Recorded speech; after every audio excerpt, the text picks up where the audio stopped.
Well, here we are. It's November 14th, and it's time for Germany's tree to be updated. But before it goes for good, let's rank all 4 paths this tree had to offer. First up, number 4. Alliance with the Shade. Okay, that is not this path's real name, but Alliance with the Shade is a much better name. And honestly, that is the nicest thing I can say about this path, because this path is really small and not worth your time. This path only has 5 unique focuses, and a good portion of those are done better by other paths. It's kind of weird. This path should be quite powerful. It has many of the bonuses that the other 2 paths have, but its very design is holding it back. Joining the Allies means you'll be in a democratic faction. There'll be no justifying war goals for you. You'll be at the mercy of whatever Hoi 4 throws at you, and this could be nothing. The blank check for Alsace and French colonies is RNG hell.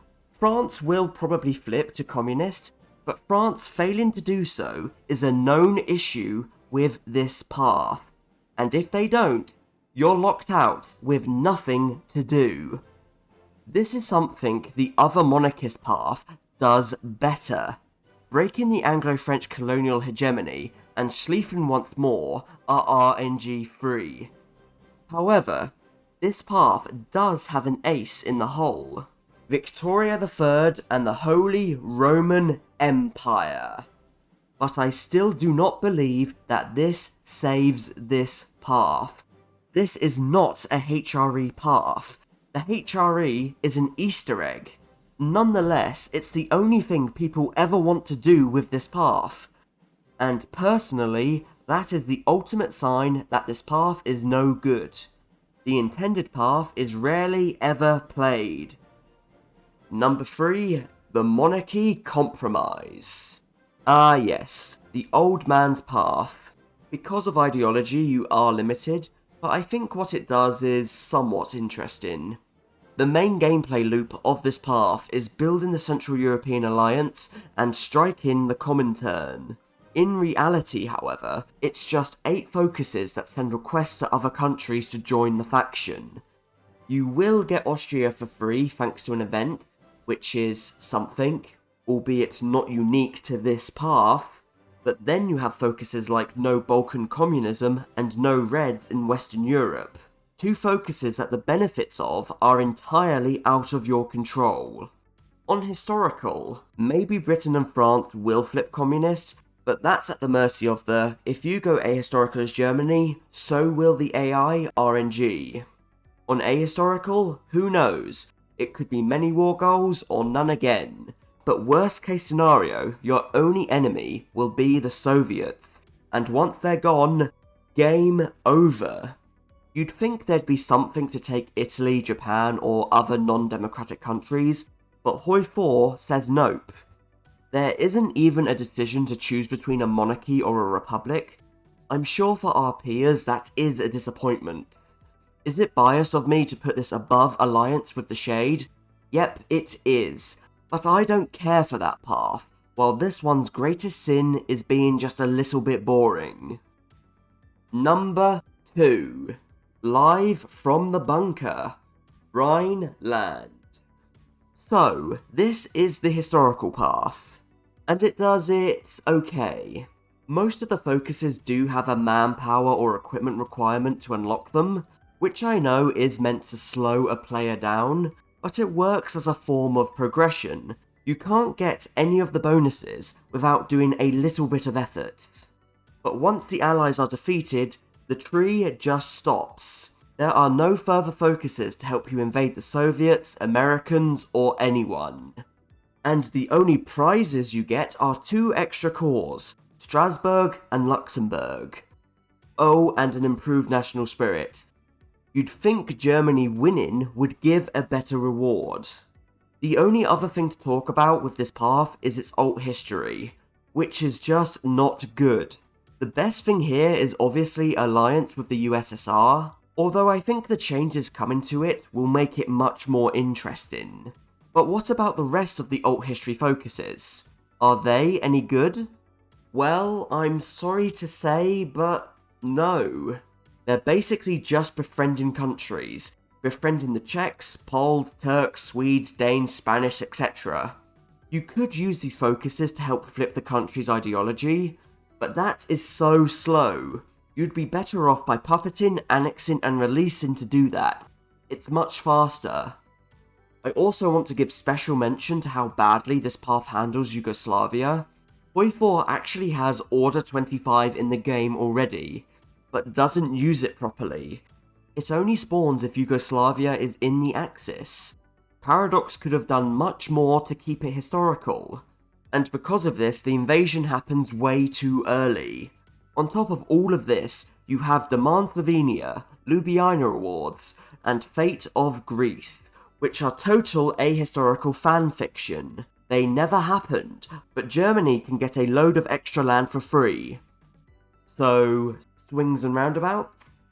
All in all, this path is okay, but I know Hoi 4 could have made it much more interesting, even at the time. Number 1. Focus on the true enemy. Oh boy, I do not like this path. Why? Because this path is too easy and has no real downsides. Let's take it from the top. The Civil War. It's ridiculously fast. And yes, you do lose a load of generals and advisors. All you have to do is spare them, go up to all adult serve, and get the event to get them back. You've lost the MIFO builds? Doesn't matter. You have Rebuild the Nations minus 50% consumer goods factor to help you bounce back, as well as National Revitalization, which isn't as good as the MIFO builds, but it is better than nothing. Historical Germany can't get Danzig? Well, don't worry. Just offer them guarantees and it's yours, for free. Yeah, Poland will drag you into any wars via event, but you're Germany. If anything, it's an opportunity for you to get more land. Speaking of, you get the Kaiser back, who has some pretty good traits on his own, but you could exploit this to invade the Dutch, make France explode into civil war, all while you invade Britain. Yes, most of these are shared with the other paths, but those paths have other downsides. This does not. Then you have the things that really irk me. Rebuilding the Central Powers. Germany losing access to its allies would make it interesting, but Hoi 4 says hell no to that and gives you all of the Central Powers for free. Italy, 2 focuses. Bulgaria, 1. Austria-Hungary, well... One of the supposed downsides of this path is not having access to Anschluss. But as Democratic showed, all you need to do is to get Austria in a faction, and they'll join you via events.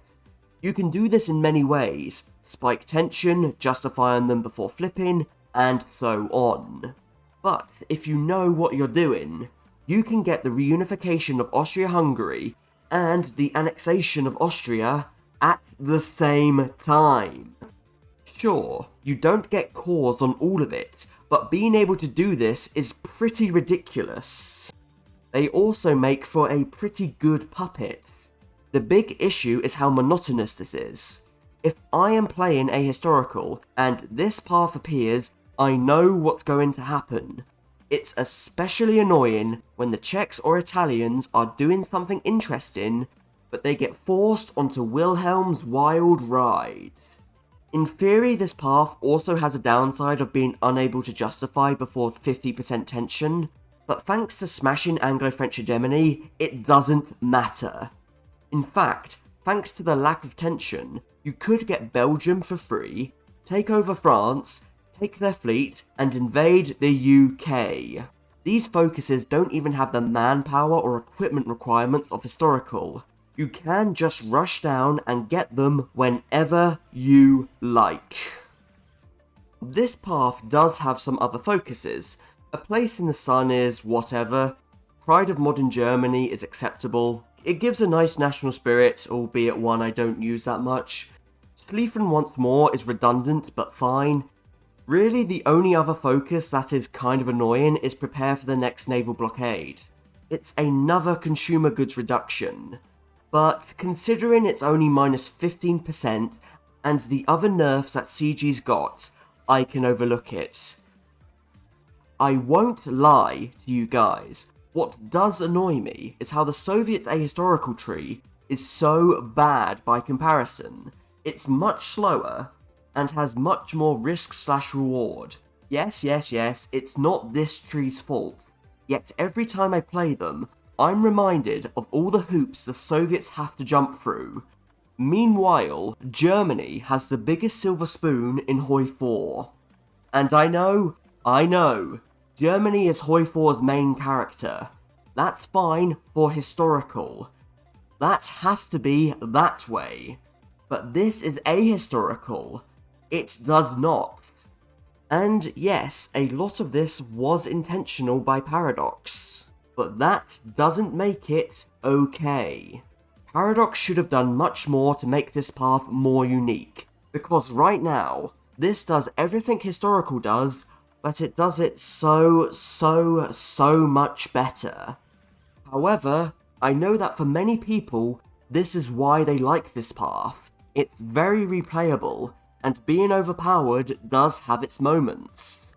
And that is why it's the only candidate for number 1. Well, that's it. I have talked about Germany a lot over these last few years.